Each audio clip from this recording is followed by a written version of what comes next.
नमस्कार दोस्तों। दोस्तों, जैसा कि आजकल हम हमेशा बात करते आते हैं कि कोई भी एग्ज़ाम होता है, मैं हमेशा आपको उसके बारे में टिप्स देता हूँ। जैसे मैंने आपको बताया कि मेरी कई एग्ज़ाम से टॉप 10 के अंदर रैंक है और मैं हमेशा उसके बारे में बात करता हूँ। लेकिन दोस्तों, आज हम थोड़ा बात करेंगे जीवन के बारे में। राजा और सोनम का केस और एक मेरठ वाला केस। दोस्तों, ये ऐसे ही 2 घटनाएँ हुई हैं जिन्होंने सारे पुरुषों को खतरे में डाल दिया, सारे पुरुषों को एक संकट में, मतलब सारे पुरुषों को सोच में डाल दिया कि विवाह करें या ना करें। आज हम इसी के बारे में बात करेंगे। अगर मैं पहला केस बात करूं जिसमें राजा और सोनम की बात होती है, जिसमें राजा एक बहुत ही रिच लड़का है, बहुत ही फिट लड़का है और सोनम के साथ विवाह होता है, लेकिन सोनम उससे अट्रैक्टेड नहीं है। सोनम दिखाती सब कुछ है कि हाँ मैं तुमसे अट्रैक्टेड हूँ, उससे शादी भी करती है और कुछ समय बाद वो लड़की सोनम राज का मर्डर कर देती है, राजा का मर्डर कर देती है और राज से विवाह कर लेती है। सॉरी, राज जो कि उसके पिता की कंपनी में काम करते हैं और वो उससे विवाह करने के लिए आतुर रहती है और इसके लिए वो पूरा प्लान करती है। दोस्तों, दूसरा अगर मेरठ वाला केस बात करें तो वो भी ऐसा ऐसा क्या है जिसमें लड़के ना सुंदर दिख रहे हैं, जिसमें देखो मेरा कहने का न लड़के हैंडसम है, न लड़के ज़्यादा कमा रहे हैं, न लड़के उनसे ज़्यादा समृद्ध है, फिर भी लड़की उनसे अट्रैक्टेड है। इन केसेस में बात करेंगे हम। दोस्तों, राज, राजा और सोनम, इन तीनों का अगर देखें तो जिसमें राजा बहुत समृद्ध है, सोनम राज से अट्रैक्टेड है, तो जरूरी नहीं है कि अगर आप समृद्ध हैं, अगर आप रिच हैं, तो लड़की आपसे अट्रैक्टेड हो, आपसे विवाह कर ले और आपसे ही रहे। इसमें कई बार ऐसा होता है कि जो लड़की के जो इसमें बात करूँ मैं, इमोशनल स्टिमुलेशन को कंट्रोल कर रहा हूँ, जो उसकी इमोशनली राज उसमें डोमिनेट रहा होगा इमोशनली, इसलिए लड़की उससे इमोशनली कनेक्टेड रही होगी और लड़की ऐसा सोचती है कि हाँ मैं ऐसे इंप्रूव कर सकती हूँ, मतलब वो उसे एक चैलेंज लेती है। और जब वो इसे चैलेंज लेती है तो ऐसे केसेस में लड़की हमेशा उस लड़के के लिए हमेशा अट्रैक्टेड रहती है, क्योंकि वहाँ लड़की को इमोशनल स्टिमुलेशन मिलते हैं। क्योंकि राजा के केस में ऐसा कुछ था नहीं, इस केस में ऐसा हो सकता है। तो अब दोस्तों, ऐसा कैसे हो गया कि एक केयरिंग, नर्चरिंग और फेमिनिन वुमेन एक कोल्ड ब्लड ब्लड मर्डर में शामिल होती है, और ऐसा कैसे हो गया दोस्तों? दोस्तों, मैं आज बात करूंगा कुछ ऐसे ही कैरेक्टरिस्टिक्स के बारे में जो राजा राजा और सोनम के केस में और साथ ही साथ जो मेरठ वाले केस में कॉमन था। कई औरतें ऐसी होती हैं जो अपने आसपास की दुनिया को एक टूल की तरह समझती हैं, अपने आसपास के लोगों को सपोर्टिंग कैरेक्टर की तरह समझती हैं और अपने जो इमोशंस में चल रहे हैं उन्हीं को ही सही मानती हैं, और मैक्सिमम लड़कियां ऐसी हैं। और ऐसी लड़कियों के लिए एक वर्ड होता है दोस्तों, सिनॉप्सिस्टिक रीजनिंग।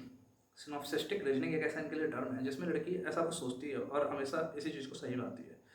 अब मैं ऐसे कुछ बात करता हूँ जो उनमें कॉमन कैरेक्टरिस्टिक्स हैं दोनों केसेस में। पहला है इमोशनल कंपार्टमेंटलाइजेशन। दोस्तों, लड़की आपके साथ घूमेगी, आपको दिखाएगी कि वो आपके साथ है, आपके साथ खुश है, और साथ ही साथ आपको वो आंतरिक कर देती है मतलब हम अलग अलग अलग इमोशंस को अलग अलग कंपार्टमेंट में रखी हुई है। ऐसा नॉर्मल दुनिया में भी कई बार होता है, मैं आपको बताऊंगा। दूसरा दोस्तों जो यहाँ पे हम देख पाते हैं वो ये है कि अगर मैं एक चीज़ आपको बताऊं कि नार्सिसिस्टिक डिटैचमेंट, लड़की आपसे पहले खूब अटैच रहेगी, लड़की आपके साथ खूब रहेगी, धीरे धीरे वो आपसे अलग होने लगेगी और उसको लगेगा मैं इसके साथ क्यों ही रह रही हूँ, मैं जितना ही मुझे दे रहा है मैं उससे ज़्यादा डिजर्व करती हूँ, मतलब वो अपने आप को ज़्यादा वैल्यूएबल समझेगी। तो इस प्रोसेस को कहते हैं नार्सिसिस्टिक डिटैचमेंट। उसके बाद आता है दोस्तों जस्टिफिकेशन लूप, जिसमें लड़की क्या करती है कि अपने आसपास के लोगों को देख के वो जैसा सोचती है उस हिसाब से वो सही मानने लगती है और जस्टिफाई करने लग जाती है कि हाँ यार, मैं इसके साथ जो रह रही हूँ as a friend, as a girlfriend या एज अ वाइफ, बिल्कुल ये मुझे डिजर्व नहीं करता है यार। और कई ऐसे निगेटिविटी से घिर जाती है और ऐसे कई एक्शंस लेने में वो अपने आप को, मतलब मैं क्या कह रहा हूँ कि वो मजबूर हो जाती है, मजबूर नहीं, वो बिल्कुल हो जाती है आगे। तीसरा दोस्तों एक जिसमें दोनों ही केसेस में यूज किया गया, लड़कियों ने अपने पतियों को मार दिया और वो पति मारने के लिए ऐसी पूरी फुल फुल प्लानिंग की और उस प्लानिंग का एक एग्जीक्यूशन बड़ा सा किया। इसको कहते हैं कोऑर्डिनेटेड फीमेल एग्रेशन, जहाँ पे वो लड़ाई झगड़ा नहीं करेंगे, आपको बड़ी ही ज़्यादा पैसिविटी, रिडक्शन और साइलेंस से मार देंगे। इन टूल्स का इस्तेमाल करके वो लड़कियाँ आपको एग्रेशन दिखाएंगे, इसको कहते हैं कोऑर्डिनेटेड फीमेल एग्रेशन।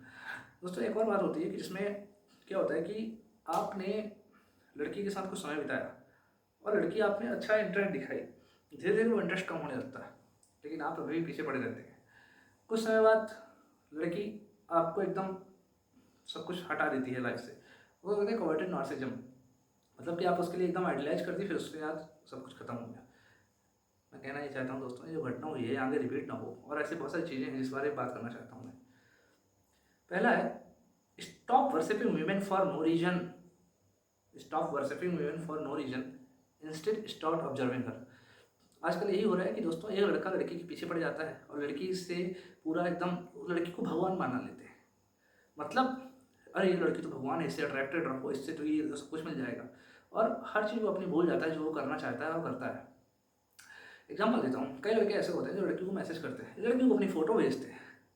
हाँ, मेरे में पैनिक यार, मतलब मेरे में शॉक्ड कि मतलब यार कैसे यार, और मतलब तुम लड़के को फिर लड़के धिक्कार हुए लड़के होने में कि वो लड़कियों को अपनी फ़ोटो भेजते हैं और साथ साथ लड़कियों को मैसेज करते हैं। कुछ सेल्फ रिस्पेक्ट है, ध्यान रहे। और दूसरी बात, अच्छा लड़की को ये गाना पसंद है, अच्छा लड़कियों को ये पसंद नहीं है तो मैं भी अपने आप को चेंज कर लेता हूँ, ऐसे लड़कों ना तुम धिक्कार हो। लड़कियों के हिसाब से बदल लेते हैं और लड़कियों के हिसाब से चलते हैं और अपनी उस पसंद को कमी देखते हैं। वाह, धिक्कार हो ऐसे लड़कों, धिक्कार हो। अब और उस अपनी उस पसंद को जिसमें है जो लड़कियों को पसंद नहीं है तो उसे कमी देखने लगते हैं। भाई जो तुम हो वो हो, तुम्हें सुधार और विकास का हमेशा से स्कोप रहता है। लेकिन अगर दुनिया और जो आप लड़कियों के हिसाब से अपने आप को चेंज करने लग जाओगे तो फिर आप तो वो रह ही नहीं गए ना। आपका स्टैंड कहाँ है? मतलब आप लड़कियों से वैलिडेशन ले रहे हो, लड़कियों से खुशियां ढूंढ रहे हो। ये बंद कर दो दोस्तों, ये बंद कर दीजिए। और ऐसे कई लड़के हैं, पूरा समाज ऐसे बहुत सारे लड़कों से भरा हुआ है। पहला तो ये हो गया। दूसरा दोस्तों, कई लड़कियां ऐसी होती हैं जो कई बार चीटिंग को जस्टिफाई कर देती हैं, जो कर रही हैं उसको जस्टिफाई कर देती हैं। और जब आप उनसे लड़ते हो, आप उनसे उस चीज़ को बात को रखते हो, तभी वो कहने लग जाती हैं कि यार नहीं, ये तो बिल्कुल मैं जो कर रही हूँ बिल्कुल ही सही कर रही हूँ। उसको कहते हैं जस्टिफाई करने लग जाती हैं। ऐसे लड़कियों से दूर रहो, ऐसे लड़कियों से दूर रहो, ठीक है। तीसरा ये होता है कि यार कई बार लड़कियाँ कहती हैं कि हाँ I am ready for marriage, but problem ये होता है कि जहाँ उनका पुराना एक्स रहता है वहाँ वो कंटिन्यूस कांटेक्ट में रहती है और जब तक शादी नहीं हो जाती तब तक उसके साथ कांटेक्ट में रहती है। कई केसेस में तो ऐसा भी है तो शादी के बाद भी कांटेक्ट में रहती है, जो आगे चल के राजा और सोनम जैसे केसेस में कन्वर्ट होने में ज़रा टाइम नहीं लगेगा दोस्तों। मैं कहना ये चाहता हूँ दोस्तों कि ऐसी लड़की से भी दूर रहें। लेकिन इस लड़की को पता कैसे लगाएं दोस्तों? बैकग्राउंड चेक जरूर करें। वो आप कर लेंगे, कैसे कर लेंगे वो आपके दिमाग में बिल्कुल होगा। एक और बात होती है दोस्तों कि जो मैं कहूँगा कि जब लड़की धीरे धीरे आपकी लाइफ में आती है और लाइफ में आने के बाद जब वो चीज़ें ऐसे करती है जिसमें वो कहती है कि यार secrecy and image control maintain करती है, कि कई चीज़ों को वो कहती है कि प्राइवेसी के नाम पे ना अपने पर्सनल ट्रेड्स छुपाती है और जो चीज़ें एक्चुअल होती है वो नहीं दिखाती है। तो इसमें होता क्या है दोस्तों कि आपको लगता है यार क्या चल रहा है क्या नहीं चल रहा है और आप हमेशा फंस जाते हैं। अब मैं बात करूँ कुछ रेड फ्लैग्स की जो हमें एज ए वीमेन, हमें रेड फ्लैग्स को देखना चाहिए और हमेशा उनसे दूर रहना चाहिए। पहला कि दोस्तों, जब आप लड़की के लिए अवेलेबल नहीं हो, लड़की कहीं और चली जा रही है जिसमें आजकल मैक्सिमम लड़कियां फेल हो रही हैं। अगर ऐसा है दोस्तों, बिल्कुल दूर हट जाओ उससे, उसको खुश रहने दो। जहाँ वो जा रही है तुम दूर हट जाओ, मतलब आप अवेलेबल नहीं हो, कहीं और जा रही है। दूसरा, कई बार ये होता है सोशल मीडिया में लड़कियों को मैसेज आते हैं और लड़की से जब आप बात करो, लड़की ये कहे यार मुझे भी थोड़ा सा भाव लेने दो, उस लड़की से दूर रहो, बिल्कुल उस लड़की से दूर रहो। मैं आपको बता रहा हूँ कि ये मेरे खुद के अनुभव हैं, बहुत सारे लोगों के अनुभव हैं जिनसे मैं आपको बात बता रहा हूँ, ठीक है। तीसरा ये होता है दोस्तों कि कई बार जो बताया कि शादी के लिए लड़की कह रही है और आपने उसका बैकग्राउंड चेक किया, बिल्कुल उससे दूर रहें। जो कि कंटिन्यूस टच में है, यदि वो शादी के लिए कह रही है कंटिन्यूस टच में है, उससे दूर रहें। क्यों? क्योंकि ऐसे केसेस बिल्कुल रूप ले सकते हैं सोनम और उसका। क्यों? क्योंकि जिस दिन उसके एक्स ने बोल दिया यस आई एम रेडी और केसेस ऐसे चालू हो गए, और फिर आप कहाँ जाएंगे दोस्तों? और जो कई चूतिया लड़के हैं ऐसे जो कहते हैं वजह से यार कि ऐसा भी तो हो सकता है उसका एक्स दोस्त बन रहा है, हमें ये समझना चाहिए। वाह, तुम जैसे पुरुषों के लिए धन्य हो तुम, यार उसका दोस्त भी तो हो सकता है, हमें ये बात समझना चाहिए। वाह मेरे भाई वाह, दोस्त भी तो होना चाहिए और हमें ये समझना चाहिए। मेरे भाई तुम एक बात बताओ, तुम्हें पता होना चाहिए और तुम इस चीज़ को जानते भी हो कि ये चीज़ क्या है और मुझे ज़्यादा एक्सप्लेन करने की ज़रूरत नहीं है। तो ऐसे हरकतें ना करें।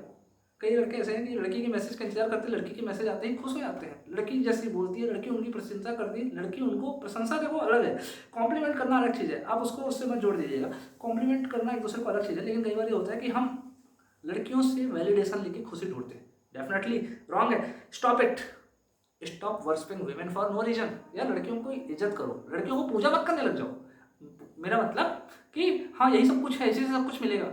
कई लड़के ऐसा अपना घर बार छोड़, कई लड़के तो ऐसा है जो इंस्टा में उनके रील्स का इंतजार करते हैं और उनके चक्कर में इंस्टाग्राम चलाना चालू कर देते हैं, फेसबुक चलाना चालू कर देते हैं। यार तुम नहीं थे तो तुमको आने की जरूरत नहीं थी, थे तो चलो अलग बात है। और दूसरी बात, उसके चक्कर में तुमने अपने चेंजेस किए, मतलब तुमने अपने आप को डिग्रेड किया। अब मैं बताता हूँ, जो आपके लक्ष्य, टारगेट और गोल्स में बाधा बने दोस्तों, बिल्कुल वहाँ से उसको निकाल दो लाइफ से। क्योंकि अगर आपने नहीं निकाला तो डेफिनेटली आप धीरे धीरे नीचे चले जाओगे और आपका जो लक्ष्य है वो कभी पूरा नहीं हो पाएगा।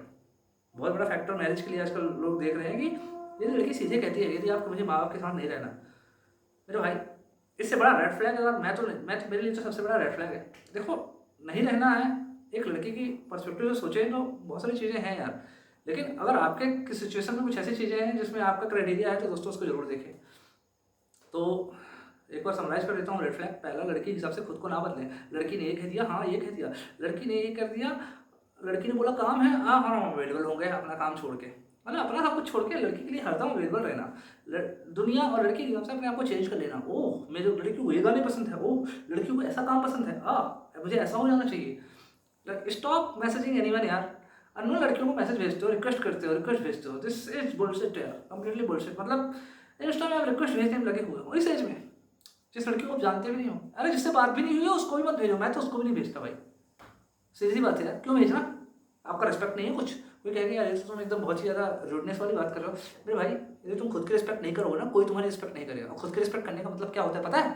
खुद की वैल्यू करना। और खुद की वैल्यू करने का क्या मतलब होता है पता है? जो आप कर रहे हो खुद के लिए, उसमें आप अपने लिए हमेशा करते आ रहे हो कि नहीं, अपने आप को टाइम दे रहे हो कि नहीं, वो है खुद की वैल्यू करना। ठीक है? कई ऐसे लड़के देखो जो लड़कियों से बात करती रहती है, खुश हो जाते हैं और एकदम उसके हिसाब से चलते हैं, यार तुम बहुत अच्छा कर रहे हो, मुझे सिखा दो, मुझे करा दो। मतलब सब चीज़ लड़कियों से वैलिडेट कराना है। भाई तुम लोग लड़कों पुरुष होने में धिक्कार हो, बता रहा हूँ अगर ऐसा कर रहे हो तो। और बहुत सारे ऐसा करते हैं, मतलब लड़की के मैसेज का इंतजार करना, लड़की उनके लिए रिप्लाई की कि नहीं उसका इंतजार करना, लड़की उन्हें कुछ मतलब वैलिडेशन लेना, लड़कियों से वैलिडेशन सीख करना, अरे हाँ उसको अच्छा लग रहा है, उसके लिए हमेशा अवेलेबल रहना ताकि उसे वैलिडेट करती रहे। अरे भाई ये सब तुम ना सिंप वाली हरकत कर रहे हो। लड़की ये कह रही है अरे तुम मुझसे बात नहीं करोगे, मैं उससे बात कर लूँगी, let her go, don't change. और इसमें क्या होता है, कई सिंप लौंडे होते हैं, वो कह देते हैं हाँ हाँ मैं हूँ ना, मैं बात करूँगा ना। ठीक है मेरे भाई। और चीटिंग को लड़की जस्टिफाई कर देती है, कई बार कहती हैं कि यार हाँ ऐसा तुम ही ऐसे थे। मतलब क्या हो क्या रहा है यहाँ पे दोस्तों, कि तुम ही ऐसे थे, तुम ही गलत थे, तुम ही थे इसलिए मैं चीट की। इन लड़कियों को ना मतलब बिल्कुल अलग रहो, इनको दूर रहो, दूर रहो, मतलब जितना दूर रह सकते हो दूर रहो, क्योंकि उनकी लाइफ है करने दो। बट मैं बता रहा हूँ यही कोवर्टेड नार्सिज्म की हरकतें हैं जो इनको लगता है, और धीरे धीरे आगे चल के बहुत सारी बड़ी चीज़ों में कन्वर्ट होने वाली होती है। तो इन चीज़ों का ध्यान रखें। और मेरे जो मैंने आपको बताया, और ऐसी बहुत सारी डीप चीज़ें हैं कि मतलब लड़कियों के लिए अपने आप को चेंज ना करें। कुल मिला के बात ये है, हमेशा अपने आप को जो है रखें, सुधार और विकास की हमेशा जरूरत होती है। आपकी पर्सनालिटी वो आप करते रहें। और stop worshipping, stop changing, stop messaging, stop sending request, keep improving yourself, keep working on your fitness, keep improving. अब कोई कहेगा यार ऐसा करने से भी जो लड़की मिली राजा वो भी तो उसको मार के चली गई। मेरे भाई मैंने ये कब कहा कि आप विवाह करोगे तो लड़की सही मिल जाएगी? मेरे भाई मेरा कहने का मतलब ये है कि लड़की को जानो समझो, ऑब्जर्व करो, तब उससे जाके कुछ आगे चीज़ें करो। और जहाँ आपको लगता है आप ड्रेन हो रहे हो, बिल्कुल इंटरेस्ट आपको नहीं आ रहा है, आपको लगता तो वहाँ पे ना कंट्रोल होता है। और लड़की आपके इमोशंस को ना बहुत अच्छे से मिरर करती है। कभी भी इमोशनल लेडी दिखाए ना तो उसको मिरर कर लेती है और उससे धीरे धीरे करके आपका कंट्रोल रखती है। और वो जो चीज़ आपको चाहिए वो आपको तभी देती है जब उसे कुछ कराना होता है। ये सब चीज़ें के कंट्रोल का पार्ट होती है दोस्तों। इस सब चीज़ों को समझेंगे, बात करेंगे, बहुत डीप वीडियो चला जाएगा। और अभी एक वीडियो देखा होगा अनिरुद्ध आचार्य जी का, जिसमें एक आदमी कहता है 17-18 एकड़ ज़मीन है, 16 एकड़ जो भी है, और एक चीज़ पर कमाता भी अच्छा है पर शादी नहीं हो रही। इसमें एक लड़की इसमें अपॉर्चुनिटी देखती है और उस आदमी का फिर वही जो होता है दोस्तों वही हुआ। तो मैं कहना ही चाह रहा हूँ दोस्तों कि यत्र नार्यस्तु पूज्यन्ते तत्र देवता रमन्ते, ऐसी बात होती है हमारे इष्ट में। और एक इतिहास का उदाहरण देना चाहता हूँ कि आप इतिहास में कोई भी युग उठा लीजिए, द्वापर युग, त्रेता युग, कोई भी युग, क्या आपने कभी देखा कि एक आदमी हाई वैल्यूएबल, श्री कृष्ण, अर्जुन, महारथी, कर्ण, अरे आप किसी को भी देख लीजिए कि उसके पीछे गए एकदम लड़की के, नहीं लड़कियां पीछे रहती थी, लड़कियां उनको अट्रैक्ट होती थी। लेकिन आजकल क्या हो रहा है, सिंपल लौंडे घूम रहे हैं, हर जगह लड़की के लिए अवेलेबल लौंडे घूम रहे हैं, लड़की के हिसाब से चेंज होने वाले लड़के घूम रहे हैं, लड़की ने जो कह दिया वही करने वाले लड़के घूम रहे हैं, लड़की के मैसेज का इंतजार करने वाले लड़के घूम रहे हैं, लड़कियों के लिए इंस्टा में अवेलेबल रहने वाले लड़के घूम रहे हैं, अपना काम धंधा छोड़ के, अपने माँ बाप को छोड़ के ऐसे घूमने वाले लड़के घूम रहे हैं। और इन लड़कों की वजह से सोसाइटी में दोस्तों क्या हो रहा है, स्कार्सिटी। और ये लड़के काफ़ी वैल्यूएबल हैं, काफ़ी पढ़े लिखे हैं, काफ़ी अचीवमेंट है इनके पास, लेकिन इनको अपनी वैल्यू करना नहीं आता एक छोटी सी चीज़ की।